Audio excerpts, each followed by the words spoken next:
Hello, welcome once again to our podcast this weekend. This is the Gracious Hope Livestream podcast. My name is Alexander Wright. I'm so excited to be here to talk about my country, Liberia, our homeland. And Reverend Suah is also here in the studio, and he'll be joining us shortly. And we'll be looking at talking about steps for Liberia to grow. Now, this is just part one today, and we will continue as a series on how better our country can be when it comes to food security, because we know Liberia primarily imports basic life necessities, including its staple food, rice, and other commodities from other countries. And moreover, Liberian business owners are not in complete control of boosting the economy. Why? Because we still have questions. And those questions will be answering them today, as well as our subsequent broadcast that will be coming up in a few weeks from now. And so this question is what remains, which is how can we produce and encourage Liberian-owned businessmen and women to take charge of food security and relevant sectors of the economy for the independence of self-sufficiency. And that's what we'll be talking about today. And I'm so glad that you are joining us here. And we're talking about food security according to the Wikipedia definition of food security. And I'm going to put down the screen to share it here with you. It has to do with the measure of the availability of food and individuals' ability to access it. According to the United Nations Committee on World food security is defined as meaning that all people at all times have physical, social, and economic access to sufficient, safe, and nutritious food that meets their food preferences and dietary needs for an active and healthy life. And so we also see that food security, in order for you to understand food security, it has to do with the pillars of food security and looking at the determining factors. We're talking about food should be available at every measure, and the availability of food supply. We see domestic production is important, import capacity, food stock, food aid as a whole. Also, which once you have the purchasing power, you have access to food security, and that, of course, will take care of your physical body as well as the economy, and also nutritional factors. And so we see the list here. These are all pillars that I took from the USAID website, where these are indicators for how we can access food and some of the factors that are involved, as well as the availability of food. So our podcast today will be focusing on food security, and subsequently in other weeks that will be coming up, we'll be talking more about how Liberians can do certain things in order to jumpstart or boost the economy. And we'll have some guests that will be coming in to be talking about new ideas in which, of course, can promote an entrepreneurship spirit of our country. And that's what we need right now. We need to grow and be more secure food-wise. And I said this because there are many Liberians who are concerned why we have abundance of landscape and or land, and we import food from other countries. Why? Why should it be that way? Is there any way that we can change that? Of course. And I have Dr. Moneyba here, who will tell us about why food security is so essential to our Liberians, life. we always say that we want to build our country, we want to develop our country. Yet we don't do the simple things.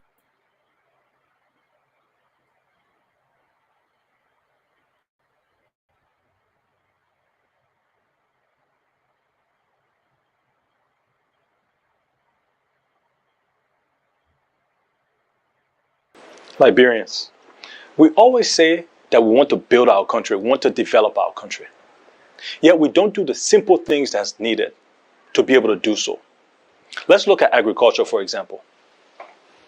Cocoa, tomatoes, onions, Things that we can easily grow in this country, easily grow, we import from Cote d'Ivoire. Let's look at pepper. We import from Guinea and Cote d'Ivoire. Peanuts, we import from Guinea. We also go as far as Togo to import things such as potatoes. Let's even look at the staple food of rice, something that every single day Liberian men say he has to eat. We spend over $200 million every single year importing from places such as China, Indonesia, Japan, and Thailand. How are we going to build our own country? Imagine spending $200 million not to import rice, but to build our agriculture sector, to hire farmers, to hire Liberians, to be able to cultivate our land so that we can have food security in this country. There's no reason why every school in this country shouldn't have a small farm or a small garden. There's no reason why every high school student shouldn't have the technical and vocational training to be able to cultivate their land. And there's no reason why every county in this country should not have the ability to help with the food security in this country. There's no reason why we should be importing things such as pepper, fruits, rice. These are things that we have to be able to change. We have to change our mindset in how we say we want to build this country. We have the people. We have the talent. We have the land. And we have the weather. The question now is, are we going to have the mindset to do so? And we don't need government to come tell us to grow farm. We don't need government to tell schools to do so, to tell individuals to do so. We have to be able to grow what we eat.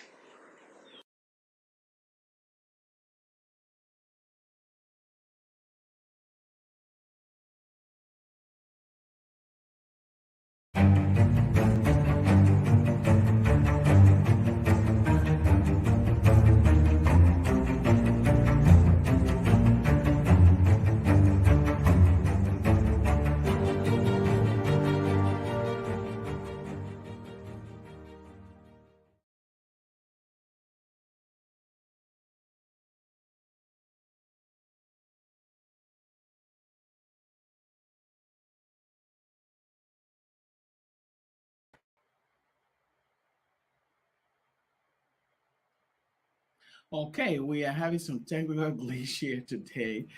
Sorry about that, but this is all about how well we can secure our country when it comes to food security. And our co-host of this program, Reverend Suah Deddeh, is here. Reverend Deddeh, we are back here again to talk about food security, how abounding we have in abundance we have in landscape and the irrigation of our land. It is something that I believe that all Liberians need to think about.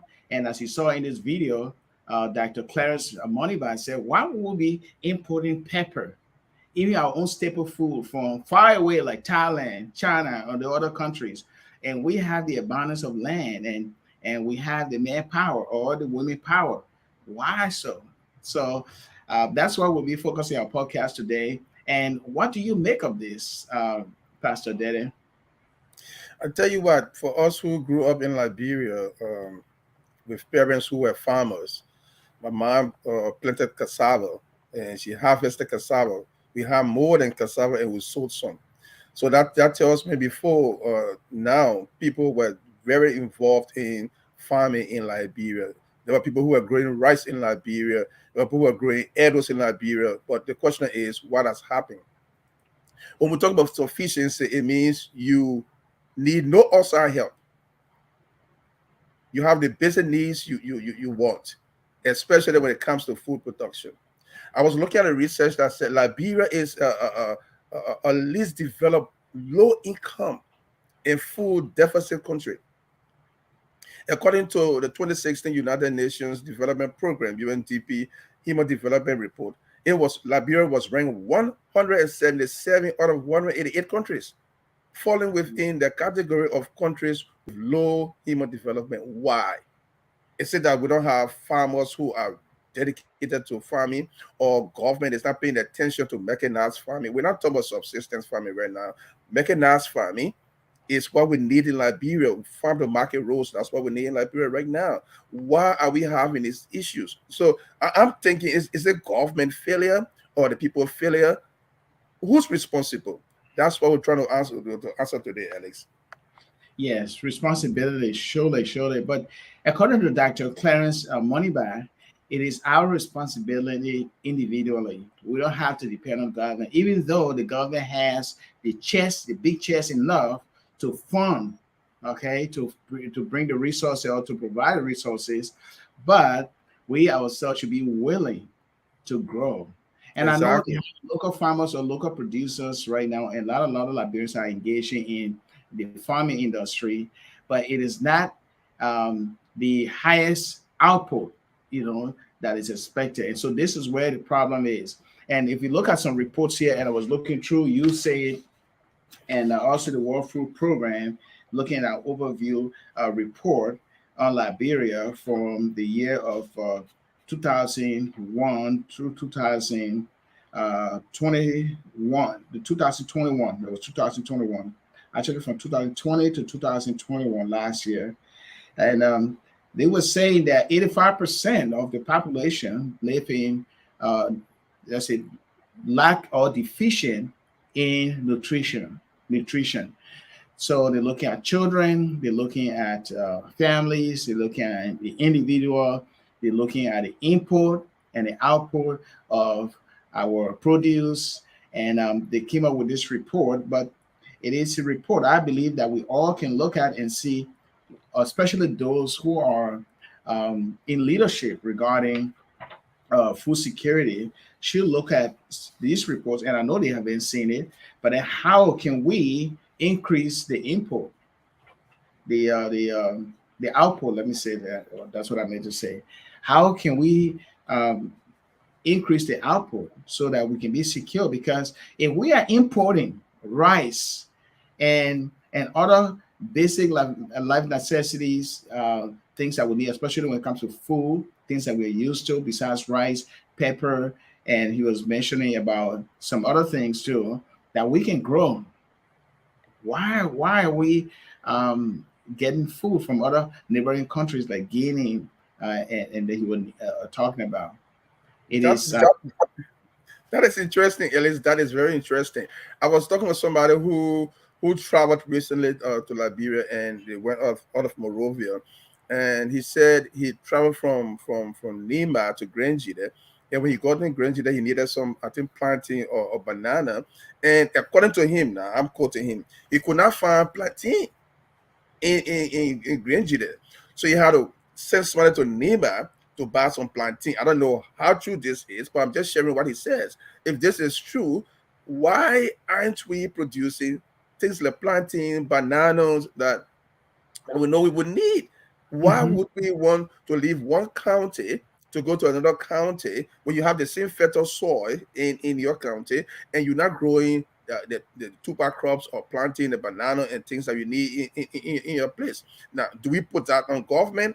I don't think so, because we should be able agriculturally to begin to do our own or take our own initiative as it comes to plenty food and the rest of that.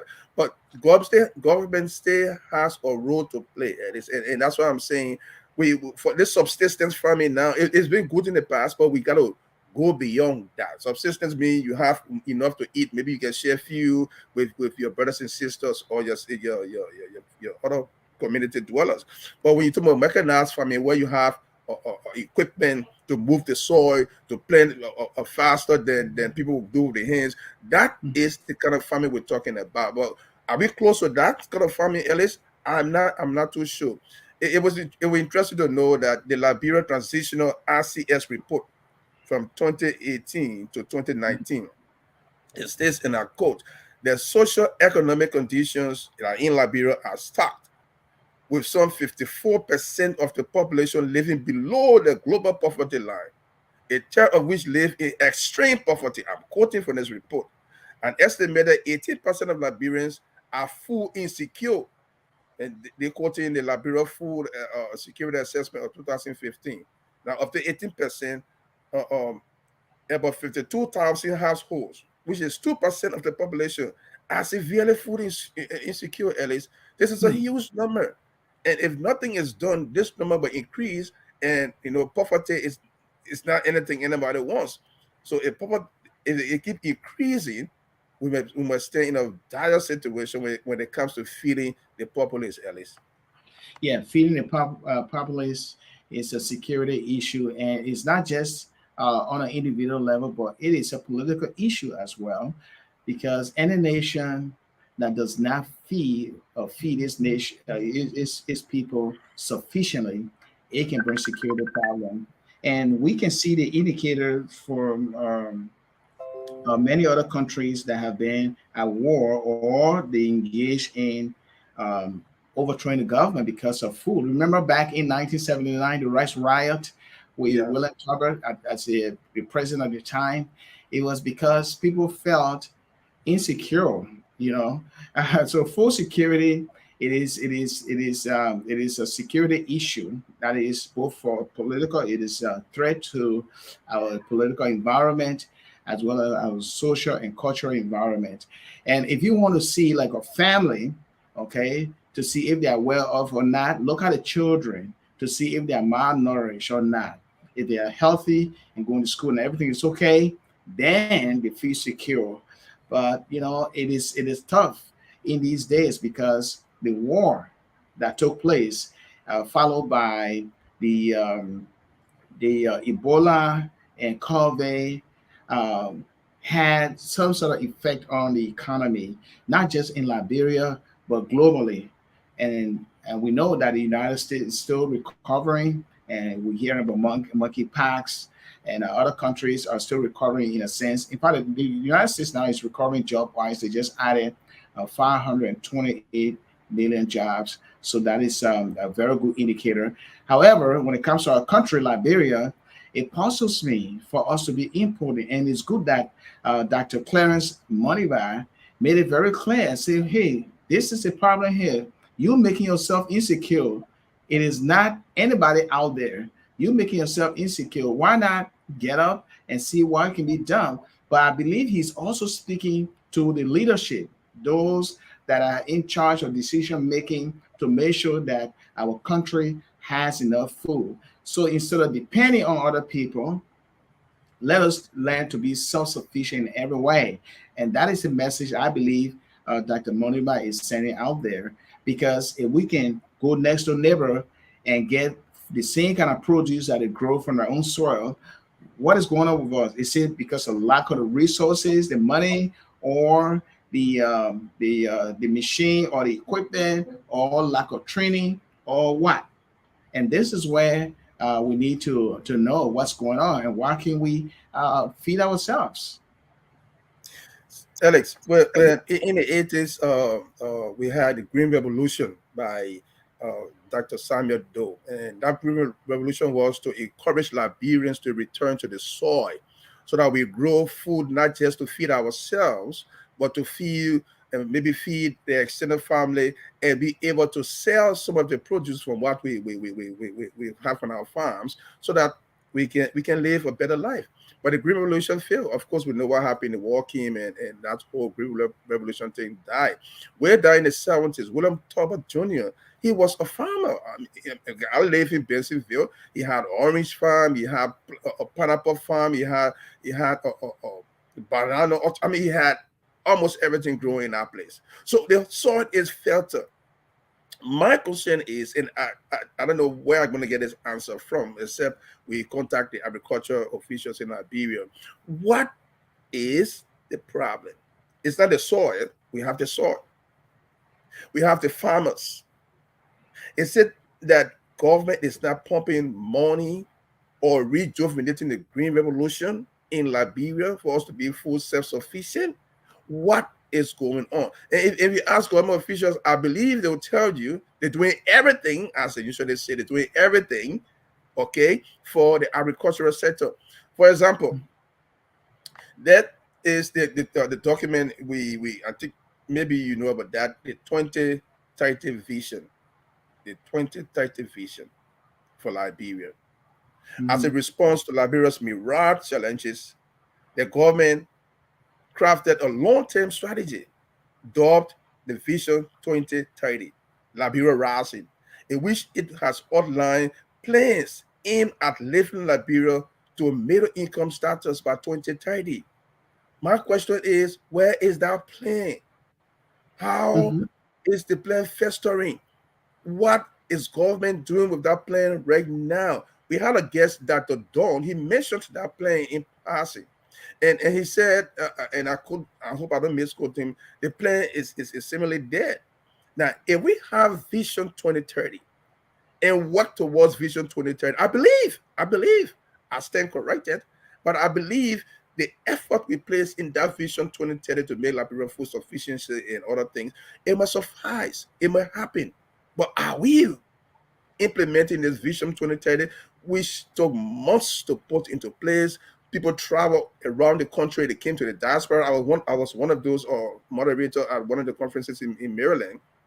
I mean, one of the town meeting in Maryland, okay, discussing the Vision 2030. Cabo came, and there are no Cabo from Liberia, okay. But where is this plan? What has been done with the plan? At least this is something we need to dig a little bit and get some answers to.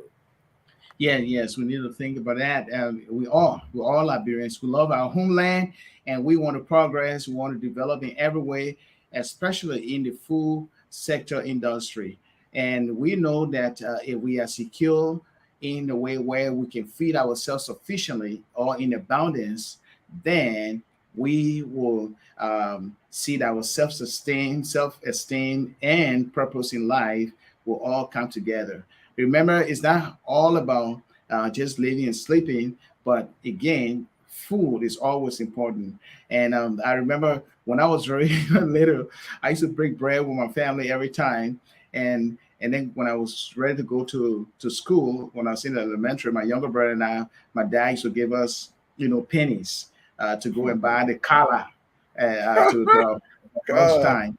Yeah. So, but we had enough food at the time. But again, whether it was produced locally, what it brought, my guess would be that most of those, like in the past governments, uh, they were still importing, food from other countries, and this is just an ongoing thing. And I believe that it is time that we need to stand up for ourselves and bring together that unity in one spirit so that we can have a business environment. And we'll be getting more into business ownership.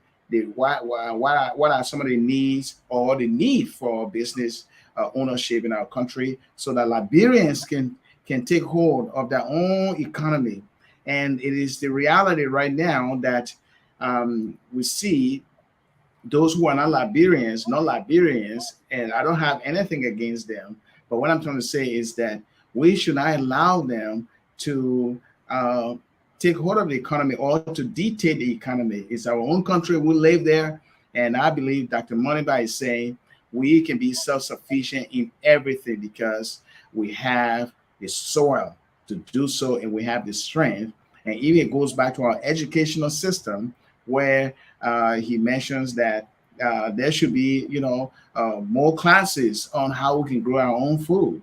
And that is very important for us to do. Now, if you're just joining us, this is the Gracious Hope live broadcast here this Saturday. And we are here every Saturday. And so today we are talking about steps for Liberia to grow. And this is not just the first, we'll have more to come with other guests that will be coming on to tell us more or give us more ideas about what it means to be self-sufficient as a nation of people. Uh,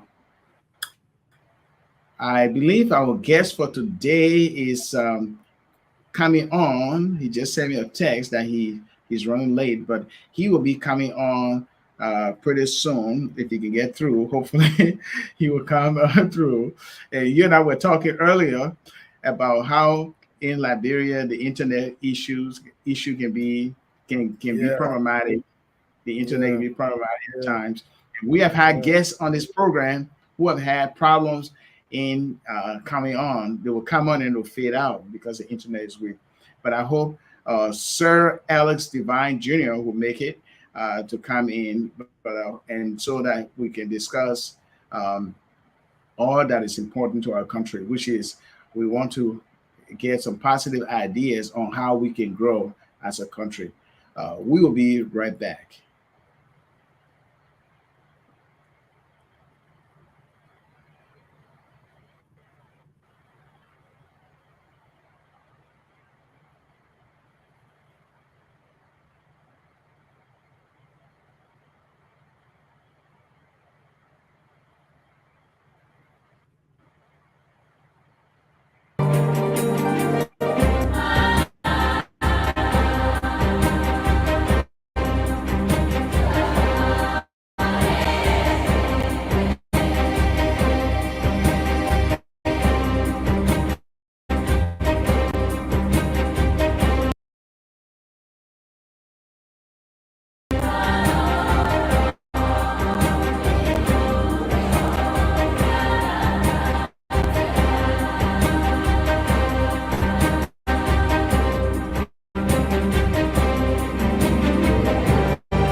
All right, so we are back here. Let me bring Pastor Suah Deddeh on here. All right, so we've been having some glitches today. I'm not sure why the internet service is going up and down, or something is going wrong. I'm not sure. And even our guest is having some issues, some technical issues as well. Hopefully, he will make it in. Yeah, so as we're talking it here, if you're just joining us, this is the Gracious Hope Livestream Podcast, and we are here every Saturday, and we're talking about how better we can secure ourselves when it comes to feeding ourselves. And Dr. Moniba, Clarence Moniba, mentioned in the video here that we are importing common things or commodities or food that we can grow ourselves? Why are we going to Guinea and Ghana and other places? Why should we do so? So it's a matter of security, food security, and how best we Liberians can come together and wake up from both the leadership and the individual within the community to feed ourselves and to secure ourselves in every way instead of importing. Because if the government is spending 2 million, he said 2 million, right, Reverend Deddeh, two Mhm. million dollars on rice import from Thailand, China, and other countries in Asia, that's a lot of money. So why that the government cannot take that $2 million importing rice in the country to invest it in maybe the resources that the farm industry will need or the farmers will need to put people to work and so they can grow more food. And that makes a lot of sense. And there was a $4 million given to, I believe, was a Muslim community for the Ramadan. I'm not sure. I think, but again, we have the money. I believe we have the money. I believe that we should spend it in areas uh, where that money needs to go.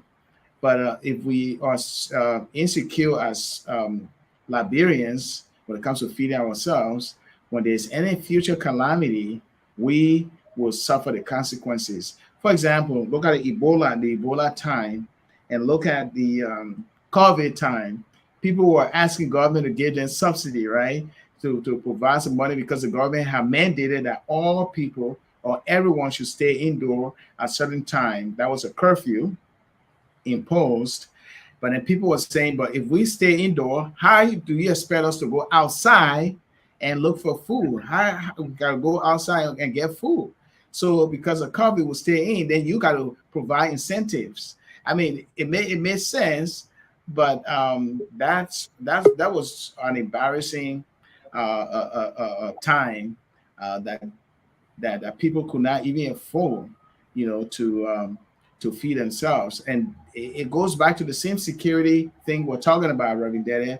Yeah, If we're not yeah. secure when it comes to food, yeah, we have a security threat. And it threatened our country before or in the past. And then there was a regime change because of that. People died. The rest riot about 100 over 150 people died. Those who were taken off the street by force by the Tabo administration. And it is the same food insecurity now still brewing. And we heard a few months ago that the rice price on the market was very high, and the commerce ministry had to go on the street to some of the stores that were hiking the price to seize the rice. I know it's somehow draconian to do that, to go to somebody place, um, a store to seize all their goods. However, it is because maybe there is no certainty of standard, or there is no way in which Liberians can be organized with a certain concept or understanding that we have to secure our country. This is what we need to do. Or maybe the leaders in the House of Representatives and the Senate and those in the executive as well, the Minister of Agriculture, um, to see how this whole importing of basic food that we need from other countries, how can it be stopped or end, may I say, and how can we grow food ourselves? And that is a question that I'm not saying the Minister of Agriculture is not doing anything. I'm not saying so either. I'm saying that that we are here at Gracious Hope Live Podcast. We are moved by the video by Dr. Clarence Moniba, about importing $20 million a year, $2 million. He said, did he say 20 or I think he said $2 million a year? I think it's at $2 million.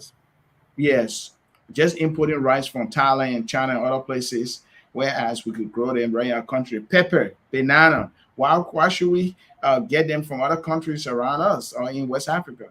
There's no need for that. That's true. That's true. I'm reading a comment from Tony. I hope I'm pronouncing the name rightly. Tony Edmonia Afa Goa somehow. Yeah.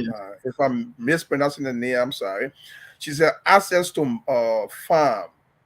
No, yeah, access to farm market. Thank you, Ellis, for putting it up. Mitigating post-harvest loss, value addition. These are the major challenges faced by farmers here in Liberia, which is true. I mentioned that more than once when I introduced my presentation.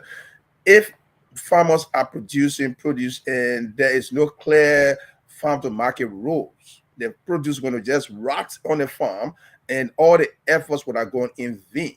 So it is the government. I'll keep going back to the government because it's the government that provide the farm to market road, those assets for the farmers to move produce from one place to another. And it's one thing that we should mention also: food insecurity affects the children and women as well. And this is something we need to mention because it has a serious debilitating consequence on not children alone, women as well.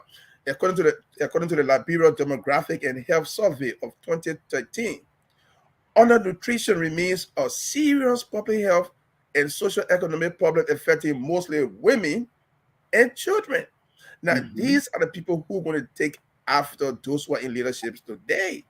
If nothing is done to make sure they grow up in a society with clear nutrition to be healthy citizens and good citizens, we are plaguing our future.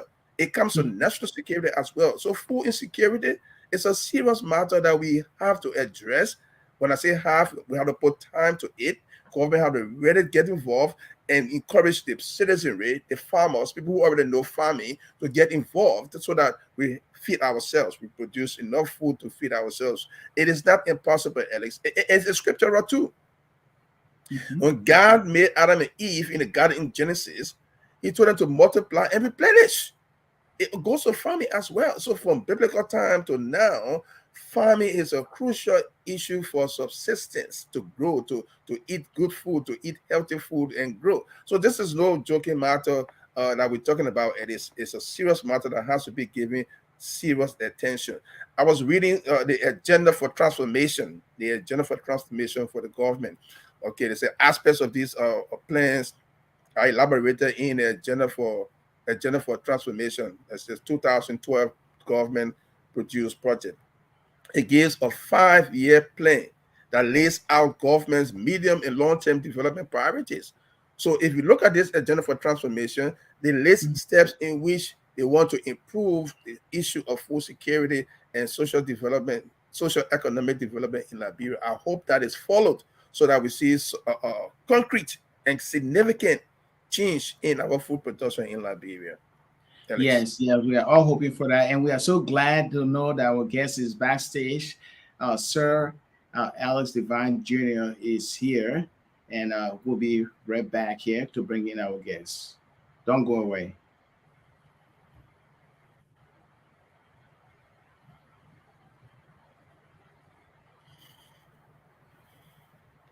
All right, and we are so glad to bring in our special guest today, Sir Alex Devine Jr. Let me bring him on here, put him on the screen. He has some technical difficulties in the background. Here you are. Okay, Mr. Devine, or Sir Devine, welcome to our podcast. Thank you. Thank you for having me. It's an honor to be here at this time. I'm sorry I had to come late. Of course, technical difficulties, of course, but it's good to be here at this time. Thank you for having me. Welcome, sir. Welcome. Yes. You for change. You are an honoree, and you'll be traveling again. And you have been honored in recent time. A few months ago, you were with the vice president at an honoring program in Ghana.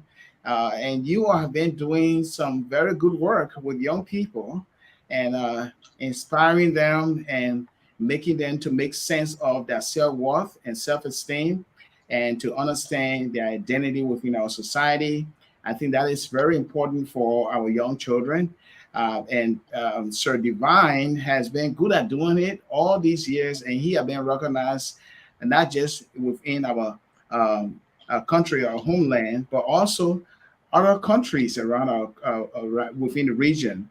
And it is an honor to have this Liberian received humanitarian awards, not just one time, two times, and now he's an honoree to receive another.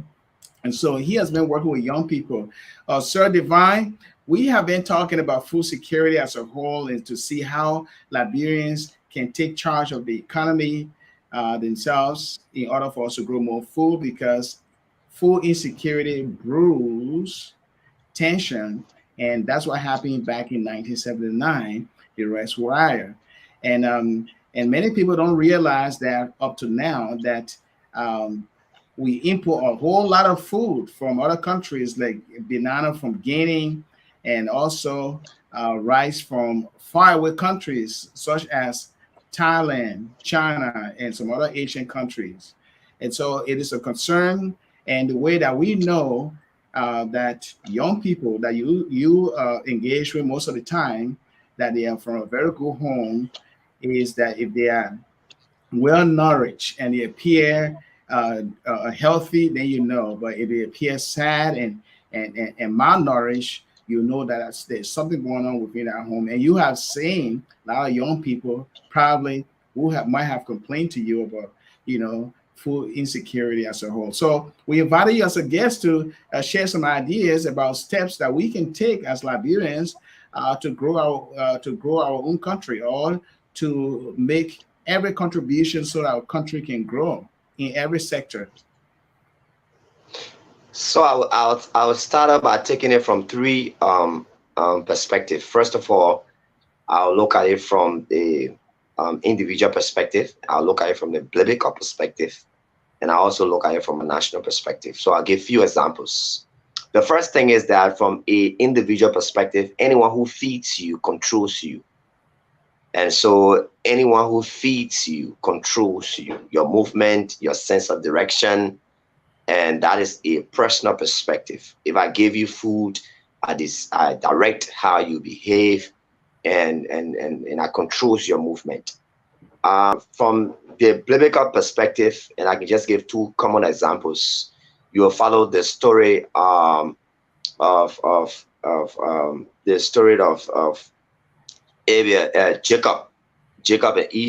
Jacob and Isaac and Jacob. That is a common story of what food means for human being. And someone who said, "Feed me, I'm hungry, and I will give you my birthright."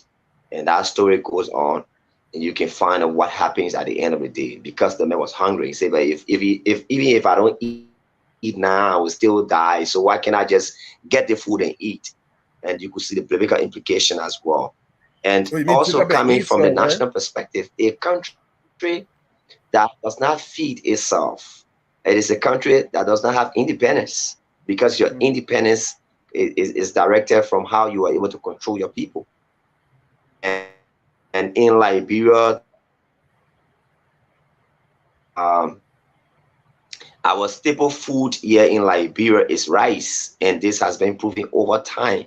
And if a country that is not able to feed itself, it means that the people, the loyalty and the allegiance of the people to you has been threatened.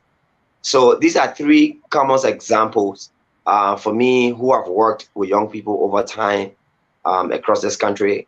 It still remains a national crisis in our country today. It still remains a national crisis. Am I there? Yeah, yes. We hear you. We hear you. Yeah. We are hearing you. Go ahead. I think we just lost him. That's a delay. Yeah. And Sir Devine is currently in Liberia, so the internet strength over there or bandwidth is not strong. Yeah. To stay on from time to time. We have experienced it with other guests too, and hopefully we will get a better internet, or a place where our guests in our homeland will go and come on the air, without going through all of these.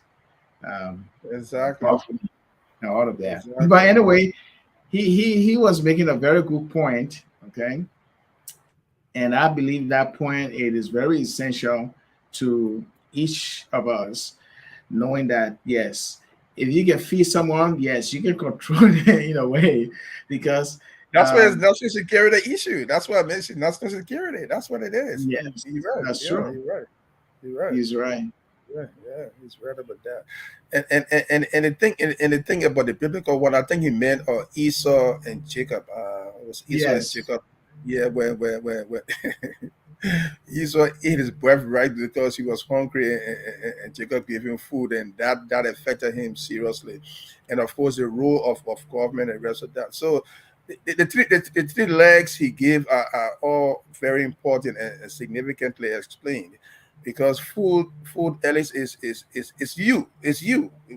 If you are hungry, anybody can mislead you, Ellis. If you are hungry, anybody can give you any dangerous tax to undertake because you want to feed yourself so Yeah. desperately, and you want to do anything to survive. It's a dangerous thing. It's a national security thing, and as I mentioned, it's against children and women as well. So any government that cannot feed its people stays in danger of having all kinds of problems in the society. You mentioned 1979. 1979 was both a political issue and an economic issue, with the social agitation going on. Because I was there in the 70s, right on Buchanan Street by immigration, Assembly of God church and school. And I saw this thing going on because every Saturday, at least, we went out to go to the mutiny, children afternoon show. I don't know if you went to children afternoon show. I did that every Saturday. And we were out getting ready for the movies. And we saw this group of people running from one place to another, police going on, ambulance, and things just went amok. Okay, because the government intended to increase the price of a 100-pound bag of rice. That was the issue there. And again, it tells you how food insecurity creates a national security issue. That just speaks to that, Alex.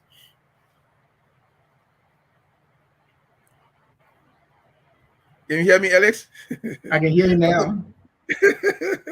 I think you're having technical issue too, Alex. I think so. Yeah. Go ahead. Yeah. So all I'm saying with what Devine just said, and Tony comments intervention on this program, we have to take this matter very seriously. This is nothing to take for granted. We know how dangerous it is. And back to this agenda for transformation that I mentioned.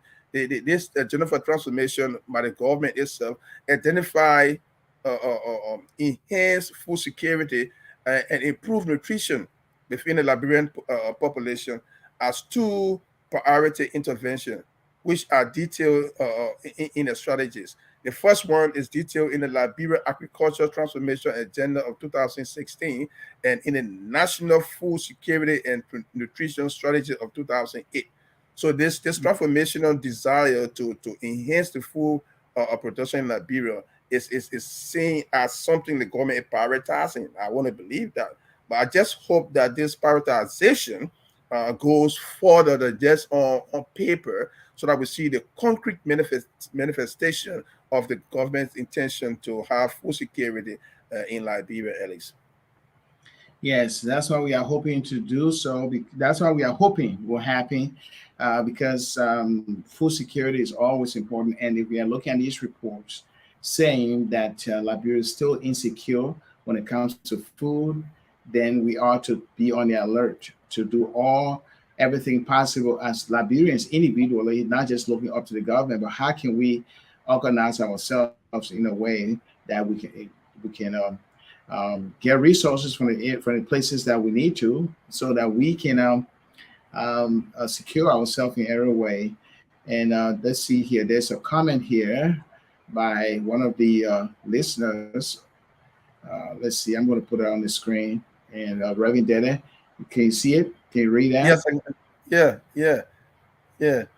I think the person says, why aren't we people making subsistence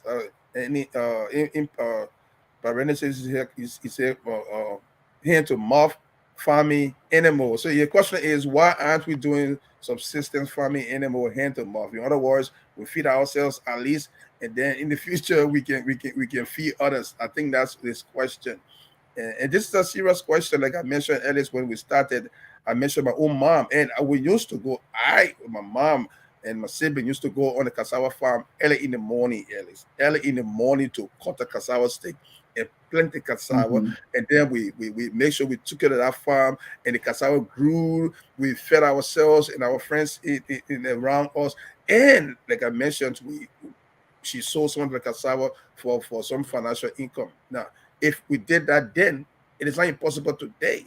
And let's just say something here. We're not saying some farmers are not working diligently. That's not what we're saying on this program today. That's far removed from the truth. What we are saying is not enough. It is not sufficient now in the country. That's why we discussing this food insecurity in our country, food insufficiency in our country, which leads to undernutrition, malnutrition, and things like that. Mm-hmm. This is not how we want it to be, and it's want to be at a place where we are able to not just feed ourselves, but be able to feed others around us. This is the point I'm trying to make here today.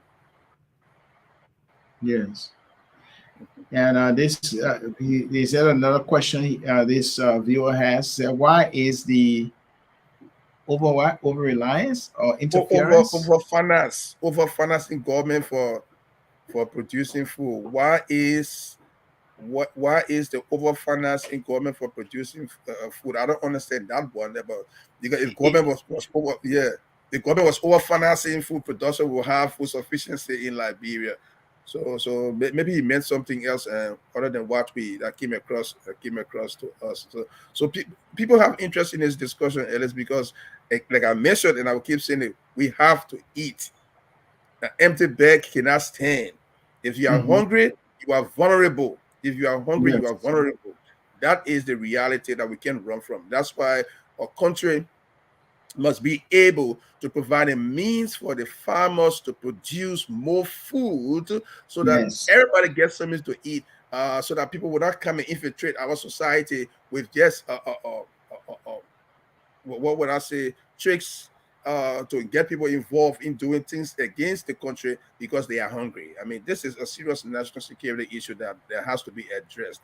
So I will keep going back to the government, because the government plays a pivotal role in making sure that people are encouraged to farm, and that our people are fed sufficiently, so that people can be disgruntled and give into issues that would bring chaos in our society.